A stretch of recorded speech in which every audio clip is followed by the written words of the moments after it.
আজকে বানাবো চালতা গুড় বা চালতার আচার। তার জন্য এখন আমি চলে এসেছি আমাদের 5 স্টার কিচেনে। 5 স্টার কিচেনে 5 স্টার চুলাতে এখন আমি চালতা গুড় বসিয়ে দিয়েছি। এটা শুরু তো করেছিল আমার মা, কিন্তু শেষ করব আমি। মা আগে কড়াটা তাতিয়ে এর মধ্যে তেল, শুকনো লঙ্কা, 5 ফোড়ন দিয়ে চালতাটাকে দিয়ে তার মধ্যে গুড় আর চিনি অ্যাড করেছিল।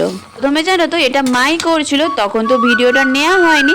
তারপরে মাকে বললাম আমি বানাই, কোনোদিনও তো আমি এইরকম চালতার আচার বানাইনি। তাই প্রথমের দিকটা তো মা আমাকে দেখিয়ে দিয়েছিল, তারপরে আমি নিজেই করেছিলাম। চালতাটাকে এইভাবে 25 থেকে 30 মিনিট জাল দেওয়ার পর দেখো চালতা গুড় এখানে আমার রেডি হয়ে গেছে। এটাকে একটা পাত্রের মধ্যে নামিয়ে নিয়ে এখন এটাকে 2-3 দিন ধরে রোদ দিতে হবে, তারপরে কোনো একটা ডিব্বার মধ্যে পুরে রাখলেই সারা বছরের জন্য চালতার আচার রেডি। আর আমাকে অবশ্যই কমেন্টে জানিয়ে যেও কে কে তোমরা চালতার আচার খেতে পছন্দ করো।